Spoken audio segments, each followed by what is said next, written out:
लगता है कि आपके और आपके पति के रिलेशनशिप को किसी की नजर लग गई हो। सब कुछ अच्छा था, तुम्हारा पति ऐसा नहीं था, तुम सब कुछ अच्छा था, परंतु फिर ऐसे क्या हो गया कि रिश्ते दिन प्रतिदिन खराब होना शुरू हो गए। ऐसा लग रहा ना जैसे कि किसी की नजर लग गई, किसी को मैंने अपनी खुशी की बात बताई और किसी ने बद्दुआ दे दी। ऐसा लग रहा है जैसे किसी ने कुछ खिला पिला दिया मेरे पति को। बहुत सारी बहनें लिख रही है मुझे कि मेरा पति ऐसा नहीं था दीदी, मैं जिससे शादी की थी वो इंसान बहुत बेस्ट था, लेकिन इनको किसी ने कुछ खिला पिला दिया, इनको किसी ने अपने वश में कर रखा है। कोई औरत का चक्कर हो सकता है, शायद वो वशीकरण कर दी हो। ये भी हो सकता है कि कोई कहीं दूर बैठे बस दुश्मनी निभा रहा हो और हम दोनों का रिश्ता खराब कर रहा हो। देखो ये हो सकता है। जो चीजें दिखती हैं लोग उसको देखते हैं और मानते हैं, लेकिन जो चीजें नहीं दिखती है वो भी बहुत पावरफुल होती है, वो भी बहुत शक्तिशाली होती है, उसको भी मानना होगा। तो तुम्हें भी यदि ये विश्वास, एक पत्नी से ज्यादा विश्वास किसको हो सकता है कि मेरा पति कैसा है। तुम बेहतर जानती हो अपने पति को, उसके व्यवहार को, नेचर को, स्वभाव को, तभी तो उसके साथ विवाह किया था तुमने। फिर अब क्या हो गया, किसकी नजर लग गई कि रिश्ता दिन प्रतिदिन खराब और बद से बदतर होता जा रहा है। हर किसी की बात मानता है वो, तुमसे बात नहीं करना चाहता। तुम कुछ भी कह दो तो उस एक काम को छोड़कर सब काम करता है, उस काम को नहीं करता है, उसको पसंद ही नहीं हो तुम चली जाओ, मैं तुम्हें देखना नहीं चाहता, मैं तुमको पसंद नहीं करता, तुम यहाँ क्यों हो, तुम अपने घर क्यों नहीं चले जाते, जैसे शब्द बार बार बोलता है और तुम्हें दुखी करता है। तुम्हें ऐसा लगता है जैसे कि हुआ तो हुआ क्या, बात किसने काली क्रिया कर दी। कुछ लड़कियां लिख रही कि किसी औरत के चक्कर में उसने ऐसा कुछ खिला पिला दिया है कि उसका मोह टूटता ही नहीं। तो चलो इस बात को भी आज शामिल कर रही हूँ इस वशीकरण में।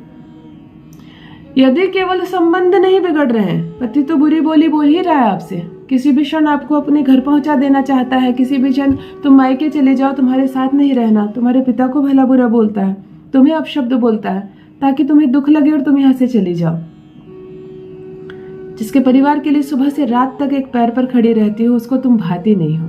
तुम्हारा बनाया खाना भी पसंद नहीं आता, तुम्हारी मुंह से निकली कोई भी बोली पसंद नहीं आती, तुम्हारी आवाज, तुम्हारा स्वभाव, तुम्हारा चेहरा, कुछ भी अब पसंद नहीं आता पति को और ना ही ससुराल वाले को।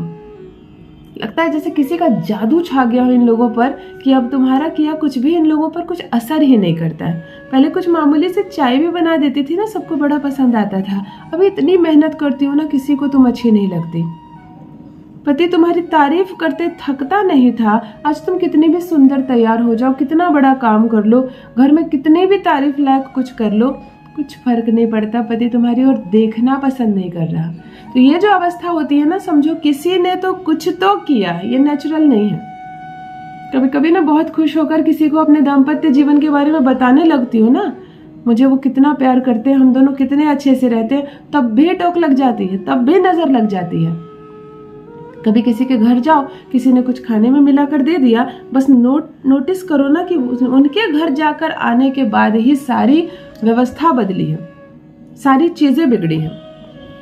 तो आज मैं काली क्रिया का काट बताने जा रही हूँ। यदि आपका पति किसी के सम्मोहन में है, किसी के चुंगल में है, कोई अपनी ओर लगातार खींच रहा है, इसकी वजह से आपका आकर्षण कम हो गया उसका।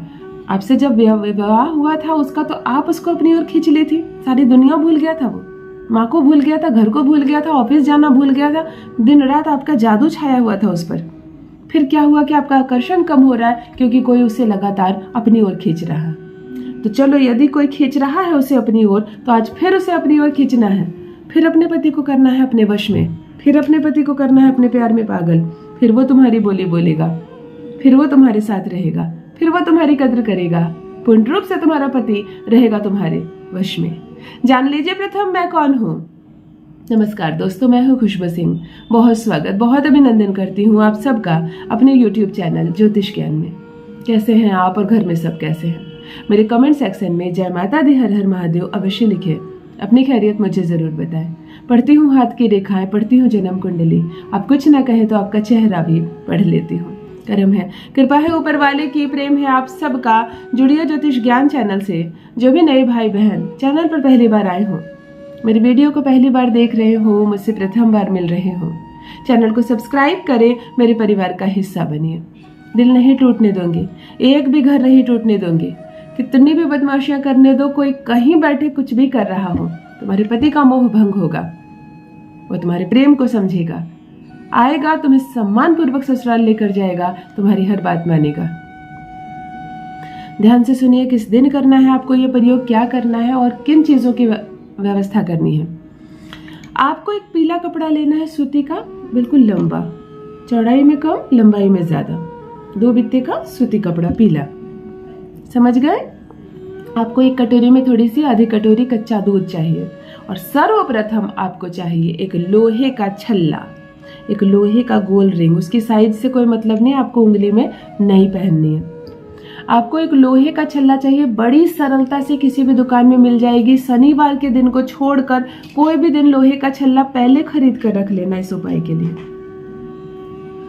आपको चाहिए 41 चावल के दाने, अरवा चावल, बिना बिल्कुल खंडित नहीं होने चाहिए। पूजा रूम में जाकर आराम से प्लेट में सारे अरवा चावल निकाल लेना और चुन चुन कर फ्रेश 41 दाने ले लेना। चलो ध्यान से सुनो, किस दिन करना है ये प्रयोग। ये प्रयोग आपको गुरुवार के दिन से करना है और शुक्ल पक्ष होना चाहिए, कृष्ण पक्ष में मत करना।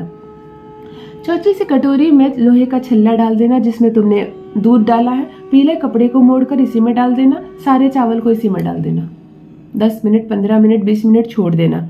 कच्चा जो दूध होता है ना, वो चंद्रमा शुक्र दोनों होता है, प्रेम में रिश्ता, आहा बड़ा खूबसूरत। कपड़ा निकालना, दूध गाड़ देना, धोना नहीं इसको पानी से। इसी कपड़े को फैला देना, लोहे का छल्ला इसी में डाल देना। 41 दाने चावल के जो लिए तुमने, 41 बार पति का नाम लेना और एक एक दाने चावल इसी पोटली में डालना। ये जो कपड़ा तुमने बिछाया, जिस पर तुमने चांदी का छल्ला रखा, उसी छल्ले के अंदर एक एक दाने चावल के डालोगी, एक एक बार पति का नाम लोगी। मोड़कर बढ़िया से गांठ बनाकर एक गांठ मार देना। छल्ला और वो संपूर्ण चावल बंद हो गया। हाथ में इसको लेना, पति की अनुभूति करना, वो देख रहा है तुम्हें, वो तुमको पसंद करता है। अब ये रिश्ता नहीं टूटेगा, वो केवल और केवल तुम्हारी गिरफ्त में है। कहीं भी उसको किसी ने पकड़ रखा है उसके मन को, वो अब छोड़ देगा। इसी भाव से अपने दाहिने हाथ के, माफ कीजिए, अपने बाएं हाथ में दाहिने हाथ से बांध लेना। खुद ना सक्षम हो तो घर में किसी बच्चे या बच्ची को कहना कि इसमें गांठ दे। जैसे राखी बांधते हैं ना, उस छल्ले को तुम्हें 41 डे तक अपनी कलाई में चूड़ियों के बीच में बांध लेना। 41 दिन मैंने बहुत ज्यादा कहा है। प्रथम दिन से असर शुरू होगा, 7वें दिन तुमको समझ में आने लगेगा कि पति अब तुम्हारे चक्कर काट रहा है। उसे नफरत होने लगेगी उन लोगों से जिनके चक्कर में पड़कर वो तुमसे नफरत कर रहा था। फिर भी 41 दिन काटने हैं तुम्हें इस छल्ले के साथ। पति बहुत जल्दी सुधर जाए, वो तुम्हारे पास आ जाए। अगर बहुत कम प्रभाव होगा ना अगले का, तो बिल्कुल सप्ताह होते होते पति सारी बोली बोलेगा तुम्हारी। पर तुम्हें 41 दिन रखना। 41 दिन के बाद लोहे के छल्ले के साथ इस कपड़े को खोलना और जल में बहा देना। ये एक अद्भुत वशीकरण है। तंत्र शास्त्र का एक बहुत बड़ा वशीकरण मैंने सिखाया, बहुत आसान तरीके से। किसी मंत्र का जप नहीं करवा रही हूँ, कोई गलतियां नहीं होगी आपसे। केवल पीरियड्स के दिनों में मत करना। बीच में 41 दिनों के बीच में पीरियड आ जाए, कोई मतलब नहीं, कोई बात नहीं। करके देखिए, अपना अनुभव मेरे साथ भी अवश्य साझा करें। पति आपकी बोली बोलेगा। बहुत बहुत धन्यवाद।